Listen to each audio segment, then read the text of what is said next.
Meus irmãos, nós vamos continuar nossa exposição de ontem sobre desafios da liderança contemporânea e nós paramos nesse ponto, que vai aparecer ali, a necessidade de arrependimento. Eu estou falando sobre a integralidade da mensagem de Paulo e tenho destacado alguns pontos, falei sobre planejamento, o tempo, a questão de circunstâncias, oportunidades e agora eu continuo quanto à necessidade de arrependimento. No verso 21, o texto que está servindo de base para nós é Atos, capítulo 20. Então, no verso 21, ele diz: testificando tanto a judeus como a gregos o arrependimento para com Deus. Observem, a mensagem de Paulo era uma mensagem de arrependimento.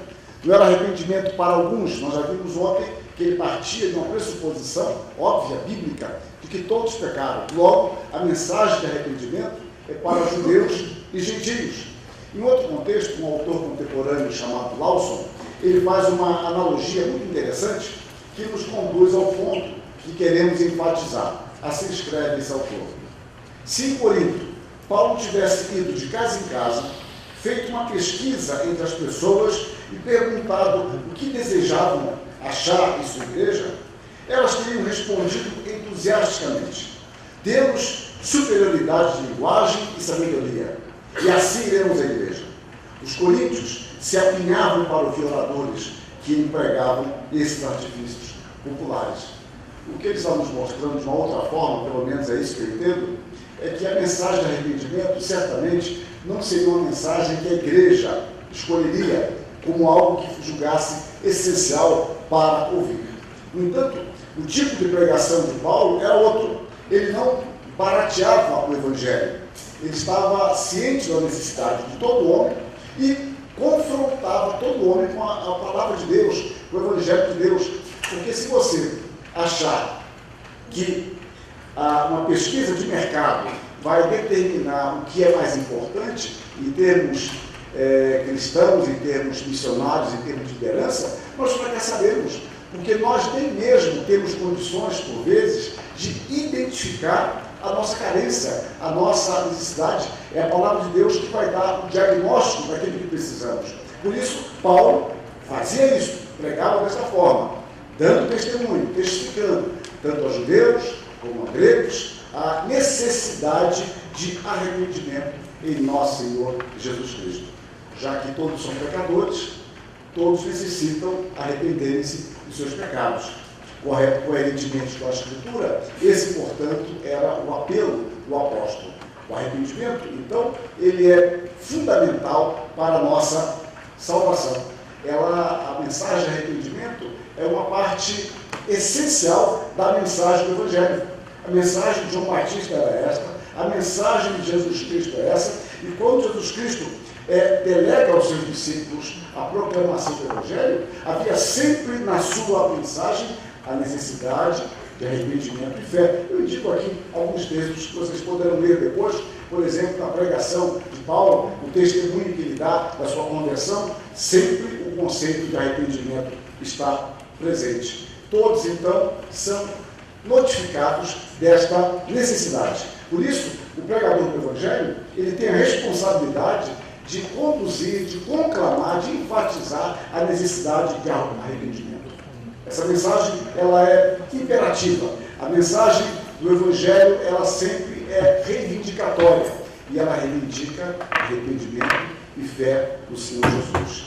No entanto, isso não é suficiente. O arrependimento, é preciso que entendamos, ele só é possível por Deus. O arrependimento, quando é humano, na realidade, ele não é arrependimento. O máximo é um sentimento de remorso. É o que o apóstolo Paulo fala aos coríntios, dizendo que o arrependimento, segundo Deus, ele produz alegria, ele vai produzir vida, vai produzir transformação. O arrependimento nosso, que não é arrependimento, na realidade, ele causa apenas tristeza e um sentimento de culpa mal direcionado. O arrependimento é uma dádiva de Deus. O arrependimento é graça, e essa graça é concedida aos judeus e gentios. Ele envolve todo o homem, o nosso coração, envolve a nossa vontade, envolve a nossa mente. A raiz, então, do arrependimento evangélico está no coração, no centro vital do ser humano. Quando a Bíblia enfatiza a necessidade de nós termos nosso coração circuncidado, de guardar a palavra no coração, é porque o coração é o centro vital nosso e, como sabemos, a palavra de Deus nos está chamando a atenção para o nosso órgão chamado coração.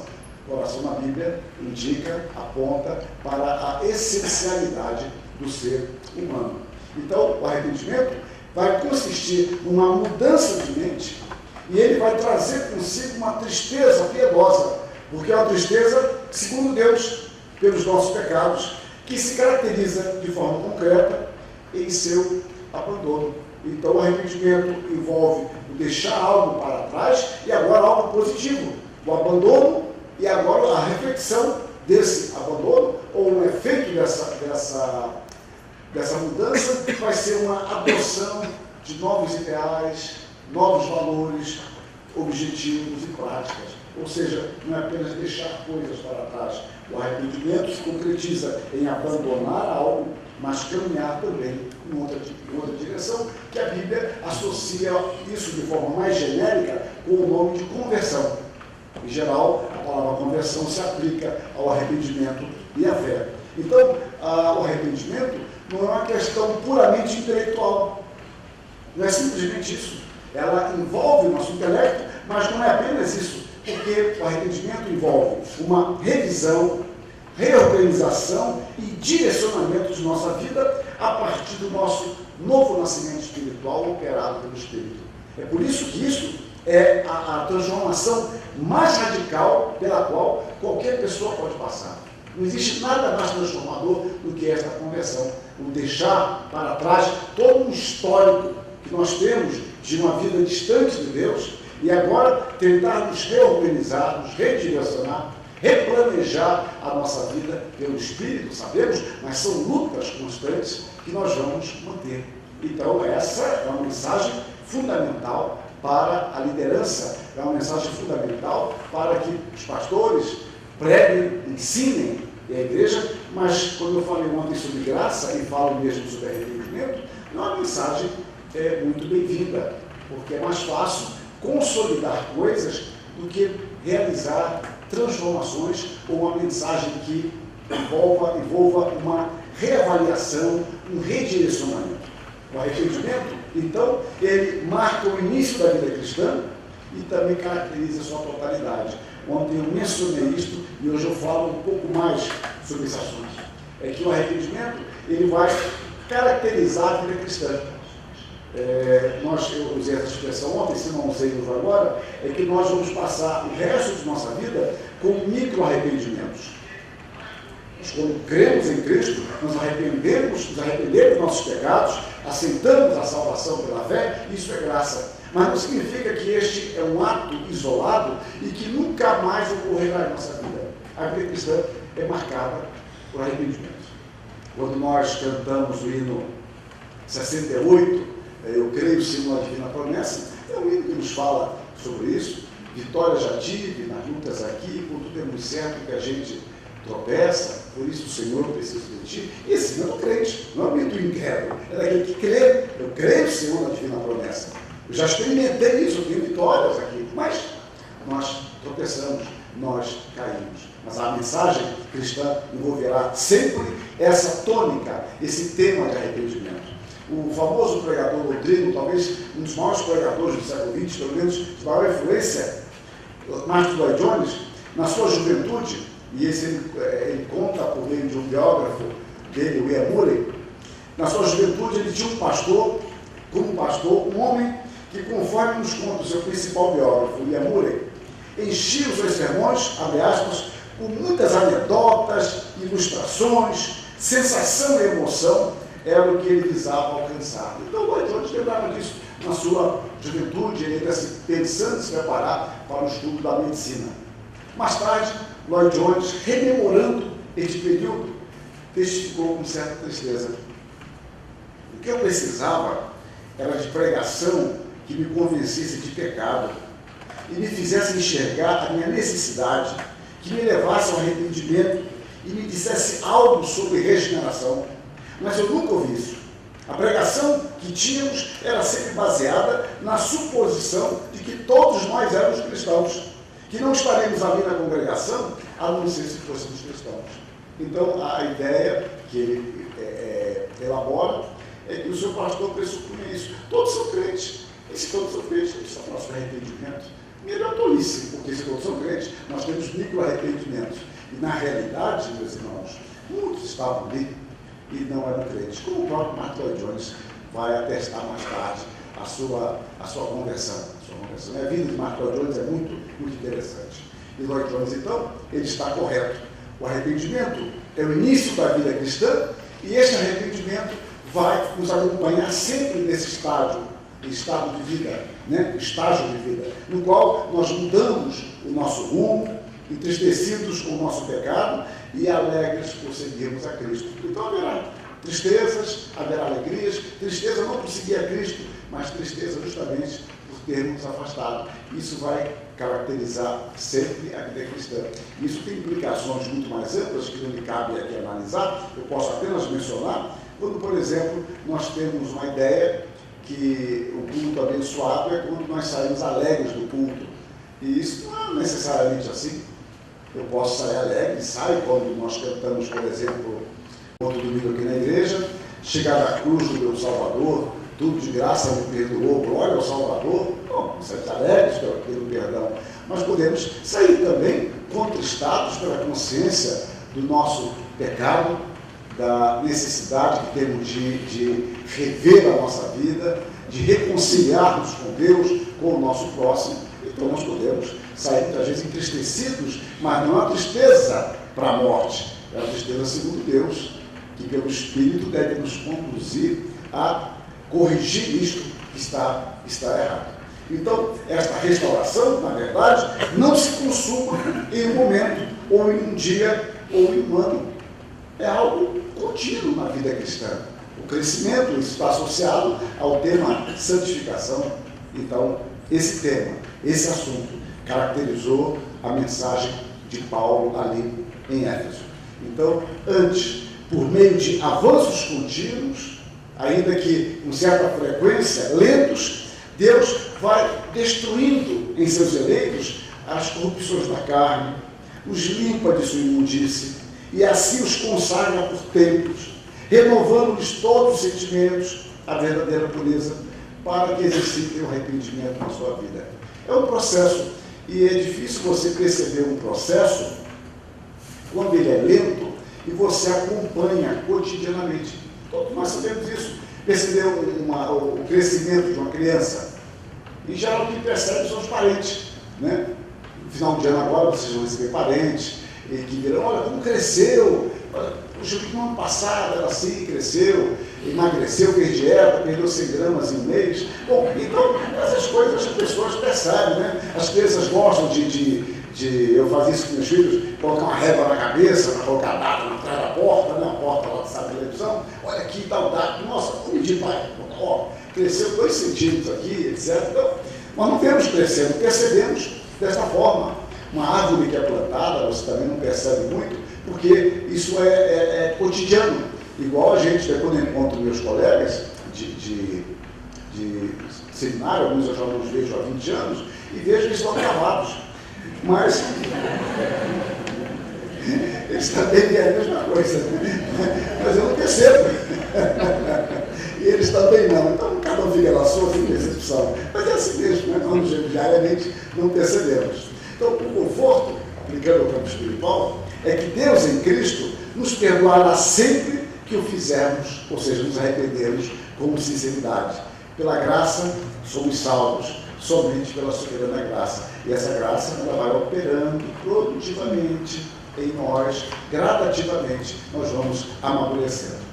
Outro aspecto da pregação integral de Paulo era uma fé cristocêntrica, testificando tanto a judeus como a gregos o arrependimento para com Deus e a fé em nosso Jesus Cristo. Ele não pregava qualquer mensagem. Toda a sua mensagem, todo o seu ensino apontava para o Senhor Jesus Cristo. Jesus Cristo é o cerne da sua mensagem. A fé cristã é centrada em Cristo Jesus. Paulo dá graça a Deus pela fé dos Efésios, que era a fé no Senhor Jesus, como ele fala em Efésios 1,15. Por isso, antes de ser uma mensagem a nosso respeito, o Evangelho é uma mensagem de Deus. é que nós vamos nos tornando tão acostumados com isso, que a mensagem do Evangelho é Deus entra em cena apenas para salvar. Mas o centro mesmo é o homem, é a necessidade, o problema, as angústias, etc. E isso está na contramão do que o próprio Senhor Jesus Cristo nos ensina. Por exemplo, quando Jesus Cristo vai ensinar a orar, ele ensina a orar dizendo: Pai nosso, que estás no céu, santificado seja o teu nome, seja feita a tua vontade, assim na terra como no céu. Aí depois que vai, o pão nosso de cada dia. Ele começa pelo reconhecimento de que Deus é o nosso Pai, de que Ele é santo, de que Ele é poderoso. Então, Ele nos ensina a orar, mostrando a glória de Deus como centro. A pregação de Paulo era a necessidade de arrependimento e a fé. Não era: olha, vocês são grandiosos, são maravilhosos. Não, vocês são pecadores. Precisam de arrependimento e uma fé em nosso Senhor Jesus Cristo. Então, o conteúdo da mensagem do Evangelho é o próprio Deus. A essência está aí. É a partir de Deus, a partir da centralidade de Cristo, que a mensagem do Evangelho vai fazendo sentido. Se nós invertermos isto, nós teremos sempre a ideia de Deus, de um Deus que é lagalho. Um Deus que eu procuro quando eu estou aflito, quando eu estou desempregado, quando eu estou com problema. Então, é um Deus que vai cobrir as brechas de minhas necessidades, porque eu não tenho um conceito claro a respeito de Deus. Então, deste modo, Jesus Cristo é o próprio Evangelho. Pregar o Evangelho é pregar a Cristo. Ele é a própria encarnação da boa nova de salvação concedida por Deus ao seu povo. Não há separação entre pregar o Evangelho e pregar a Cristo. O Evangelho, então, antes de ser uma mensagem, é uma pessoa.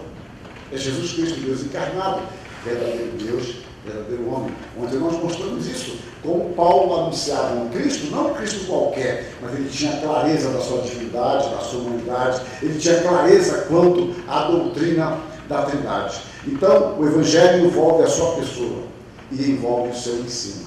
Mas se nós não tivermos consciência, uma compreensão adequada biblicamente de quem é Jesus Cristo, os seus ensinamentos, por mais importantes que sejam, pode, em muitos tópicos, se identificar com outros ensinamentos. Outras coisas iguais, semelhantes, princípios semelhantes. A questão toda é que o Evangelho é Jesus Cristo. Então, ele não é apenas um mestre.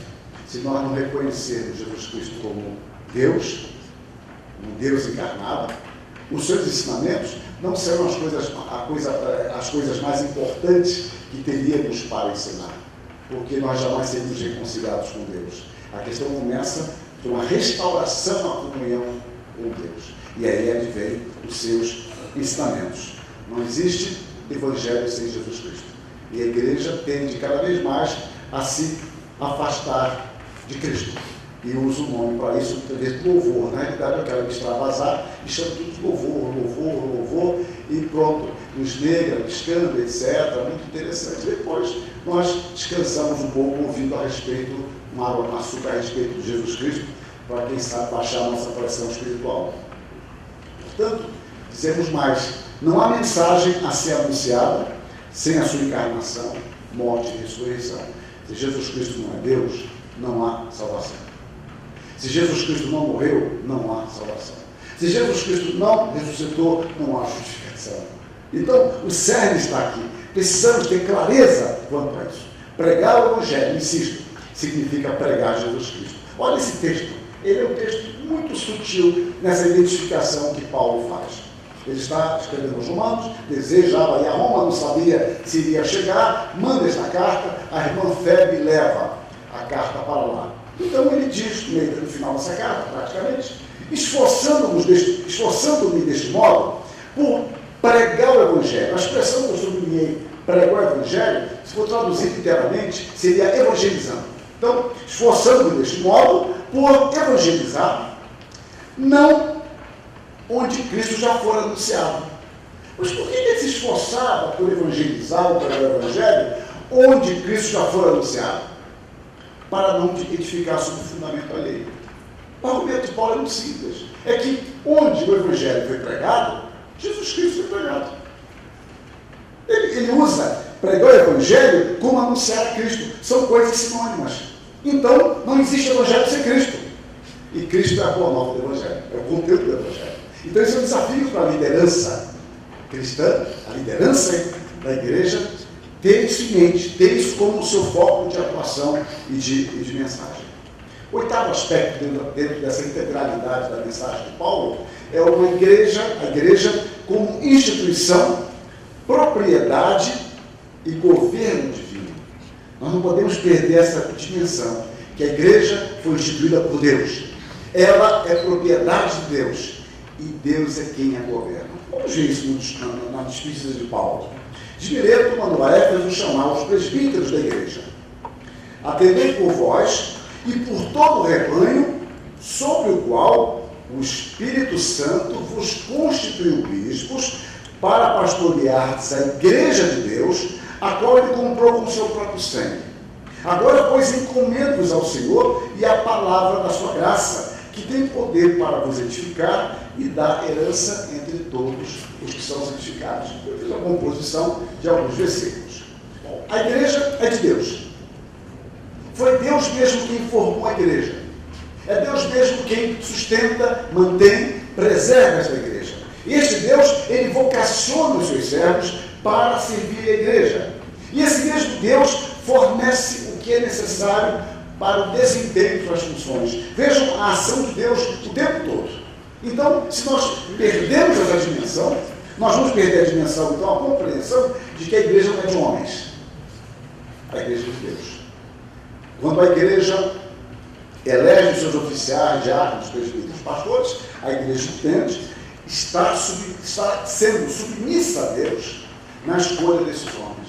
Porque é Deus mesmo quem dirige essa igreja por meio destes homens, e Deus o faz ordinariamente, o sistema presbiteriano, por meio da Assembleia. Então, é uma compreensão muito mais ampla de igreja. É que eu não posso desenvolver cada tópico deste aqui, eu posso apenas mencionar.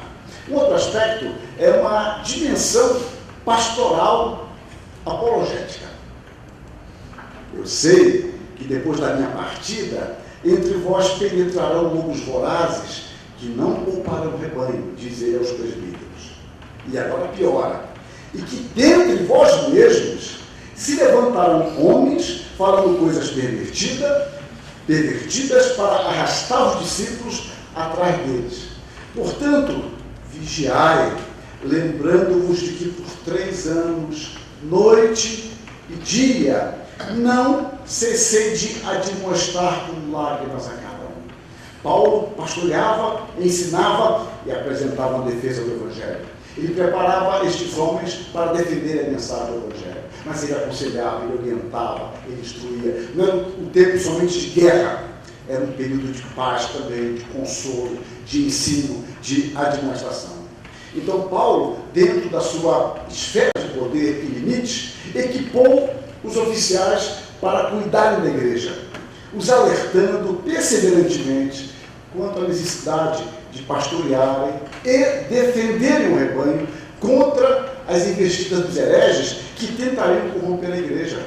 É que, às vezes, outro dia eu estava numa matéria qualquer, e um aluno de 22 anos, no alto da sua experiência, então, ele falava de coisas que eu falei, você tem tempo para ver os efeitos disso? Ah, mas eu pratico. Eu falei, a referência sua é você? Legal, a começar no seu amigo. Então, eu não falei nesses termos, é claro, mas de outra forma.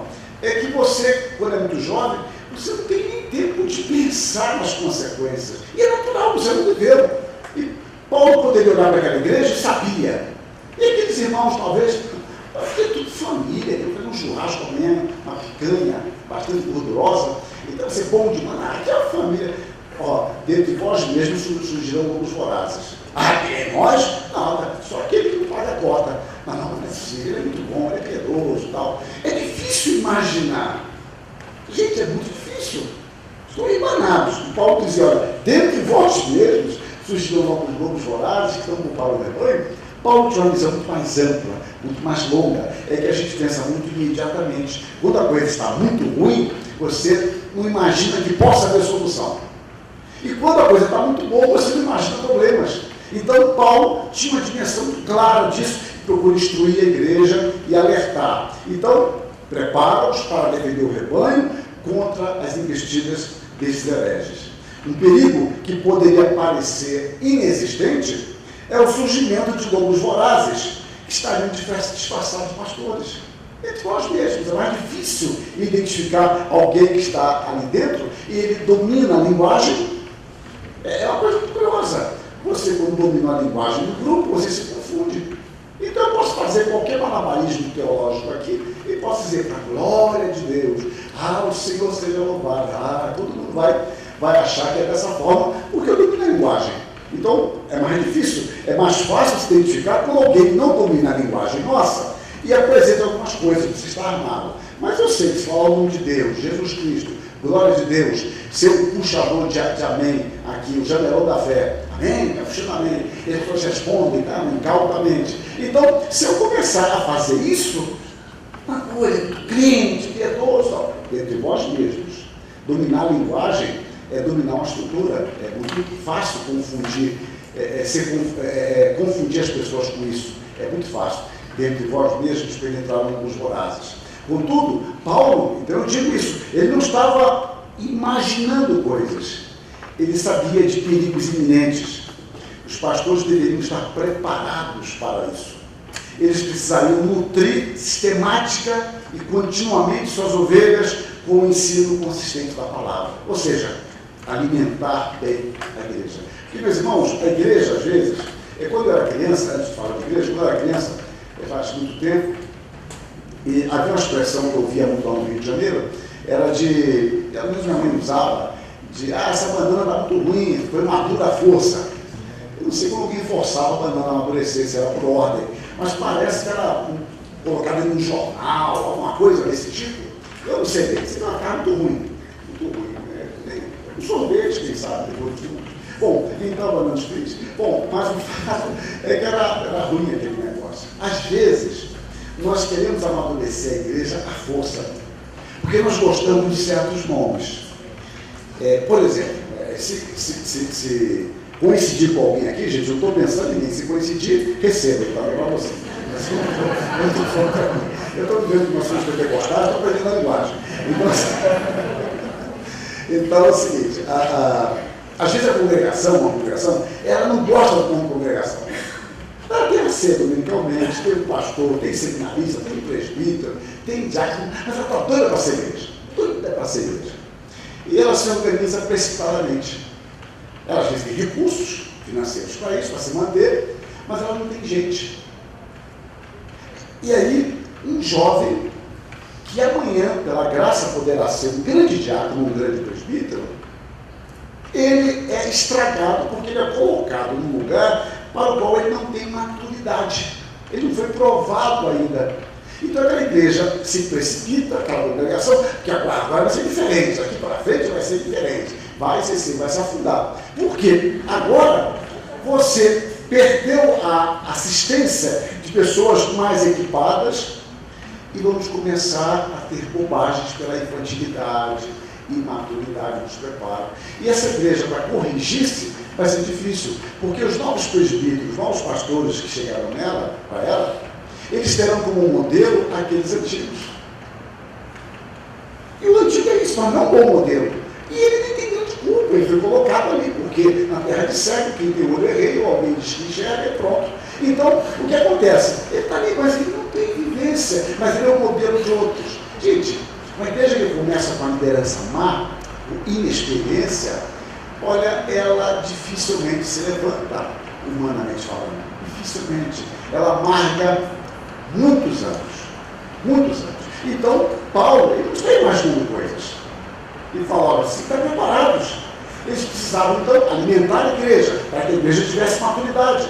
Quando nós estamos firmados na palavra, é mais difícil sermos conduzidos de forma enganosa por todo o vento de doutrinas estranhas. Nós temos maior firmeza, nós adquirimos um discernimento espiritual maior, algo que a gente pode não entender bem, mas soa estranho.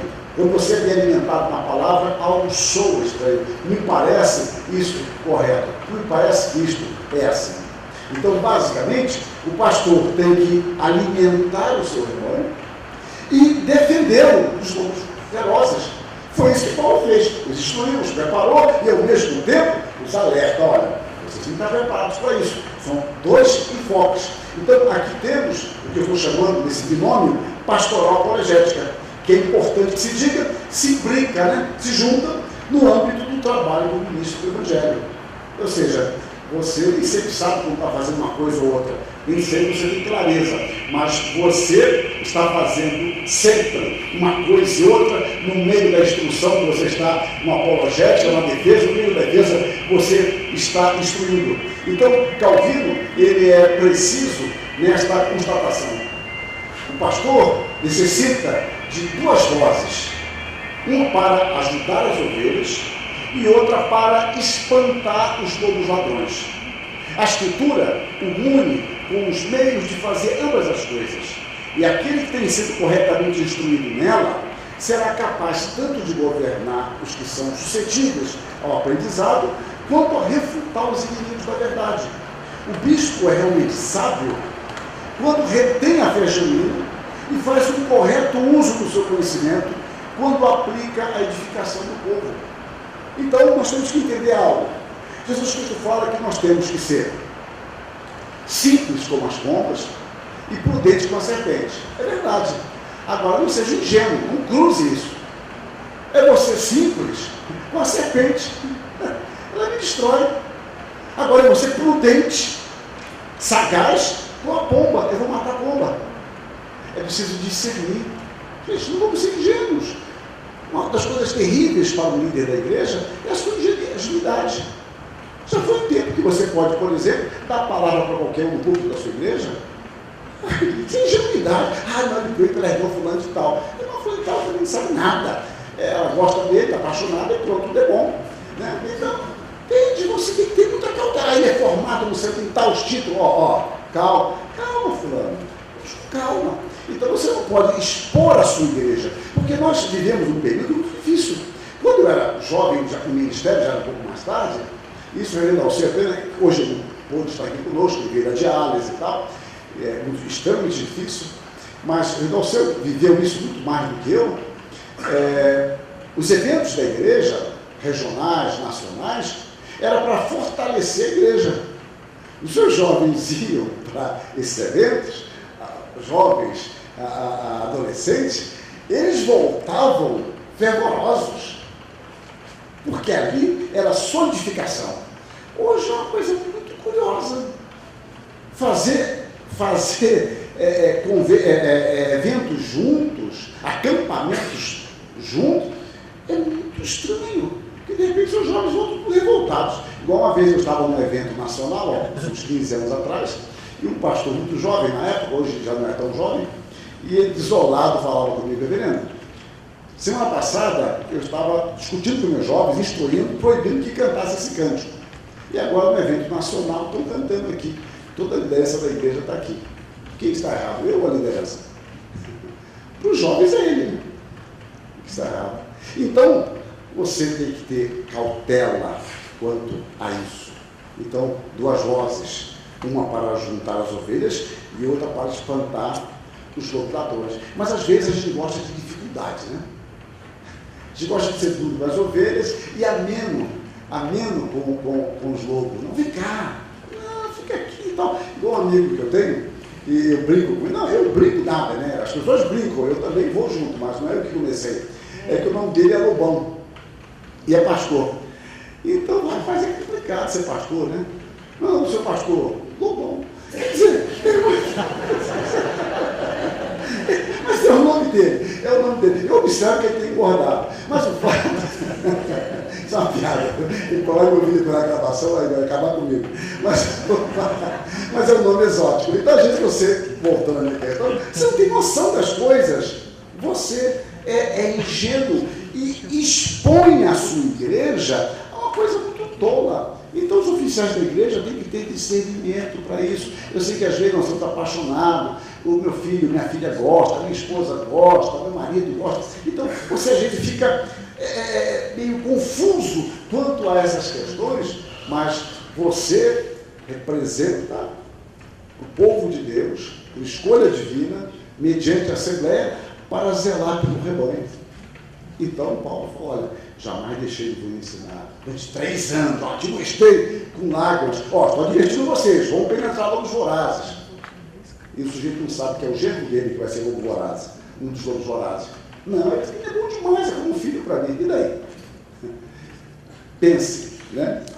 A pregação, então, como a exposição do texto bíblico, à luz dos ensinamentos das Escrituras, aplicando a necessidade dos seus ouvintes, deveria caminhar de mãos dadas com a apologética.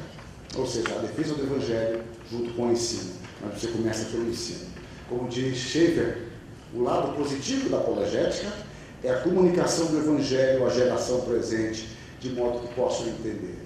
Então, ensine a palavra e apresente o confronto que essa palavra traz em relação a ensinamentos que estão na moda ou que estão assolando os nossos jovens, nossos adultos, o nosso tempo, a nossa igreja. O propósito da pregação cristã não pode ser simplesmente debater por debater ou vencer o seu adversário, que é uma outra questão. Nós nos tornamos cativos de coisas boas, muitas vezes, que trazem efeitos colaterais. Em geral, as ênfases, elas escondem determinados equívocos, que mais cedo ou mais tarde, eles vão ser demonstrados. Né? Surge moda de aula, daqui a pouco alguém mostra nada. Isso aqui tem o seguinte problema. O sal lá do Himalaia, daqui a pouco está cheio de plástico.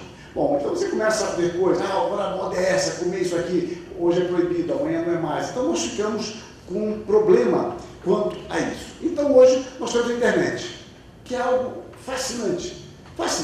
E nós temos blog, temos Face e temos outra parafernália aí de redes sociais. E os médicos estão sofrendo com isso, porque as pessoas recebem um exame antes de levar para o médico, né? Solta o selinho com inscrição, vê a nomenclatura e consulta o Dr. Google. O Dr. Google é implacável. Ele dá informações e você vai debater com o médico. Não, para mim são 600 miligramas, não, são 800, não, o Dr. Google falou, tal. Então você discute com o médico, etc. E isso é um problema, porque todo mundo se acha doutor. E é uma coisa que parece que é universal. Não sei se é do reino, mas é universal. Porque as pessoas, elas pegam exames e vão à internet. Perguntar aquilo ali. Você já morreu e não sabe o que está dizendo aqui. Bom, então, essa interrogação, você está vivo ainda? Ué, por quê? Então as pessoas vão lá. E quem está rindo é porque pratica. Bom, vou ficar até sério. Vou ficar sério agora. Bom, então, isso acontece também em termos de teologia. Como os jovens têm se interessado por teologia. Isso é uma coisa, eu tenho dito há alguns anos, é fascinante. Nos últimos, que eu lembro, 20 anos, 18 anos, eu não me lembro de tanto interesse pela teologia. Não me lembro de tanto interesse como nos últimos 18 anos. A ideia é essa. E, ao mesmo tempo, como as pessoas gostam de debater por debater, levantar questões por levantar questões. E, em geral, não são questões vitais, não são questões reais. É o debate pelo debate. Isso pode ser um efeito de um desejo sincero de um estudo mais profundo. Então, você tem que corrigir as arestas. A pregação cristã, então, não pode ser simplesmente para debater. Envolver argumentos, sim, de defesa, mas não pode ser apenas isso. Paulo disse, olha, vamos penetrar lobos vorazes, mas eu visitei vocês, eu preguei, eu aconselhei com lágrimas, preguei na casa, preguei na rua, na igreja, onde quer que seja. Ou seja, é um trabalho muito mais amplo. Talvez haja aqui algo sutilmente ardiloso e diabólico. Porque toda pregação visa conduzir o homem a Cristo, o Deus encarnado. Você não prega para vencer pessoas, você não debate, quando é o caso de debater, para mostrar que a sua ideia é melhor. Qual a vantagem? Qual a vantagem disso? Você prega, você defende o Evangelho, humanamente falando, dentro da nossa esfera, sabemos que quem faz isso poderosamente é o Espírito, mas nós visamos conduzir as pessoas a Cristo. Nós sabemos, então, das nossas limitações aqui. Podemos e devemos pregar a palavra em sua inteireza, com fidelidade, sinceridade e real interesse. Então, aquilo que em geral entra na moda vai trazer problemas. Não pela moda em si, mas porque vem um pacote completo. Então as pessoas ficam muito entusiasmadas com a teologia reformada. E de fato ela é admirável, mas não se esqueçam que a teologia não é a Bíblia, né? Toda a teologia é falível. Mas a teologia reformada apresenta princípios que são bastante condizentes com a palavra de Deus. Então as pessoas se interessam por isso. E você vai lidando com essas pessoas e observa que a questão é mais debater, é vencer, mostrar que o seu pastor antigo estava errado. Dá a impressão que agora são crentes. E que você que antes veio de uma igreja que tinha menor firmeza teológica, maior conhecimento, e que ali você não poderia ser salvo, que ali não existia genuína fé, a despeito de ignorâncias maiores da Escritura. Meus irmãos, toda teologia será corrigida, inclusive a reformada. Não há teologia perfeita. A teologia é uma aproximação da palavra de Deus, tentando entendê-la. Então nós temos que ter cuidado com isso. Qual o propósito do nosso ensino? Qual o propósito do nosso debate? Isso é algo mais afeito aos jovens, ainda que não exclusivamente, que a pessoas que não amadurecem. Então, contudo, como temos enfatizado, a conversão é obra do Espírito de Deus. Faremos bem em nos ater à nossa esfera, confiada por graça a nós, de anunciar as insondáveis riquezas de Cristo, de anunciar o Evangelho da graça. Ai de mim se não pregar o Evangelho. A instrução de Paulo é fundamental. Tomai também o capacete da salvação e a espada do Espírito, que é a palavra de Deus. A espada serve para ataque e serve para defesa. E essa espada é justamente a palavra de Deus. Não podemos ir para a guerra desarmados ou com armas inadequadas, resultantes de nossa autossuficiência. Às vezes nós nos julgamos muito bem equipados, muito bem preparados, ou resultantes da nossa ignorância de quem são nossos adversários e qual é o propósito dessa luta. Então, nos preparar, instruir a igreja, ensinar a igreja, é um trabalho árduo de vida inteira. E às vezes nós pastores temos falhado nisso pela falta de consistência, pela abnegação, pelo ensino, um trabalho de longos anos. E a igreja também tem falhado pelo seu desinteresse em ouvir a palavra e pelo gosto de novidades. Pastor que não para a igreja tem problemas. Igreja que pastor não para também tem problemas. Isso é um princípio muito óbvio. Eu sei que para nós o inferno é o outro, mas não é. É o outro diante do espelho. Então, não podemos defender a causa de Deus sem nos valermos do ensino, correção e disciplina, tendo sempre diante de nós o propósito de Deus, que é a edificação da sua igreja. Sem a graça de Deus, todo o nosso labor, todo o nosso trabalho será em vão. O nosso trabalho não se opõe à oração, nem esta exclui aquele. Porque às vezes nós achamos que uma coisa exclui. Fulano é tão ignorante, mas ele é piedoso. Fulano é tão culto, mas não é piedoso. Meus irmãos, são dois boçais, porque na realidade a palavra de Deus deve nos conduzir à piedade. Quanto mais você se aproxima da palavra, se aproxima de Deus, e você tem consciência maior de quanto você necessita de Deus. Então, a apologética, além da defesa da fé, tem também o sentido de proclamação, de testemunho de sua fé e esperança. Paulo, na prisão, diz aos filipenses: vos trago no coração, seja nas minhas algemas, seja na defesa, daqui que vem a palavra apologética, de apologia, né? Seja na defesa e confirmação do Evangelho. Ou seja, Paulo confirmava o Evangelho, ele ensinava de forma proposicional, mas ele defendia também contra os falsos mestres, contra inquietações, dúvidas, sinceras ou não, que lançavam contra o Evangelho. E Paulo mantinha isso e orava pela igreja, intercedia pela igreja. Basta ver o capítulo 1 de Filipenses, como a ideia de oração é tão forte. Ele dá graças pela igreja, ele intercede pela igreja, ele ora para que o amor da igreja aumente mais e mais, e ao mesmo tempo ele está no meio de uma defesa e confirmação do Evangelho. Pedro escreve aos irmãos das igrejas da dispersão, dizendo que eles deveriam estar sempre preparados, prontos, para responder aqui a apologia a todo aquele que nos pedir razão da esperança que há em nós. Estar preparados, eretos, prontos, firmes, para responder a todo aquele que nos pedir razão. Então, para isso, eu tenho que me preparar adequadamente. O apóstolo Paulo fez o seu trabalho. ensinou, consolou, admoestou e os preparou para o futuro. E isso faz parte do ministério pastoral. E a igreja precisa estar preparada, pronta a querer aprender.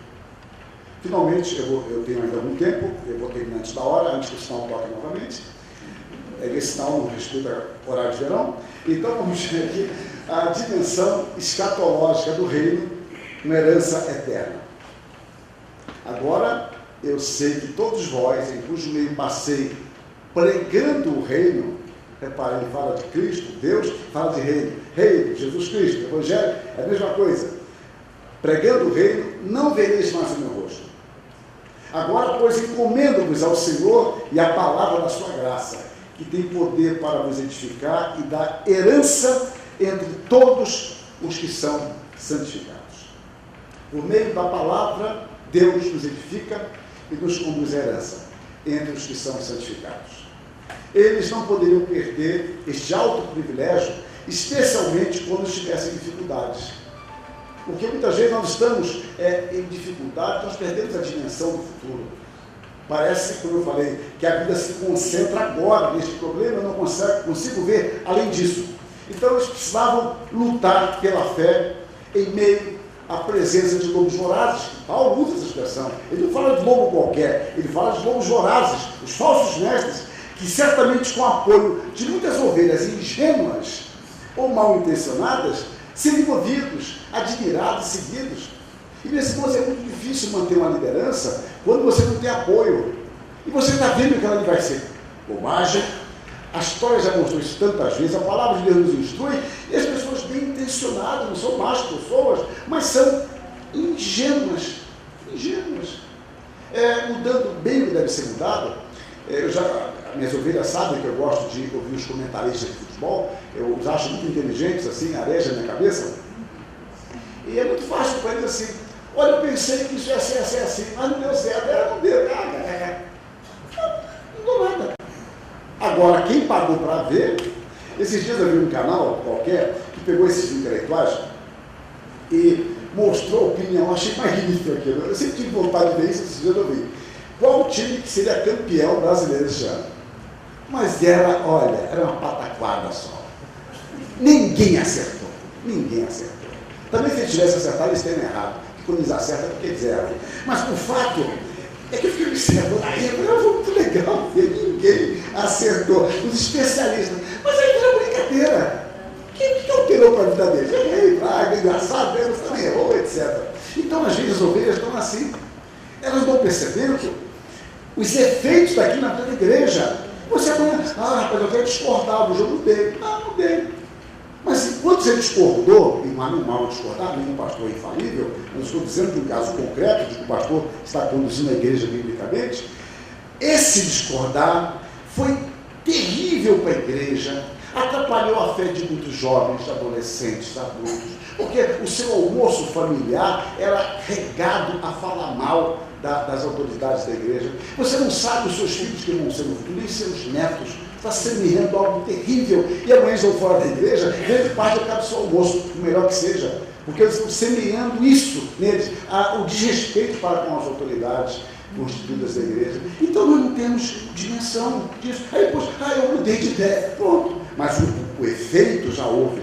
É como disse uma vez o Haroldo Cook, naquele livro dele, Monóculos, né? É que as palavras são como um tiro. O som passa, mas o efeito continua. Passou o som, mas digo eu agora, está no corpo estendido no chão. O som acabou, graças a Deus, não. Alguém foi atingido, alguém está ferido ou está morto. Então, eles, presbíteros, deveriam persistir no ensino da palavra. Somente por meio dela a igreja seria edificada e conduzida à herança que Deus, o Rei Eterno, tem preparado para os santos. Porque às vezes você olha à sua frente e são nuvens muito densas, mas você não pode perder a dimensão do Eterno, do Reino. Eu não consigo enxergar perfeitamente isso. Aqui há algo que quer me dominar, mas há algo maior, além disso. Vamos perseverar, vamos juntar, vamos orar. Muitas vezes poderemos estar errados também, e modifiquemos isso, mas não percamos a dimensão do reino. Paulo estava sempre falando do reino, a herança que ele estava guardando.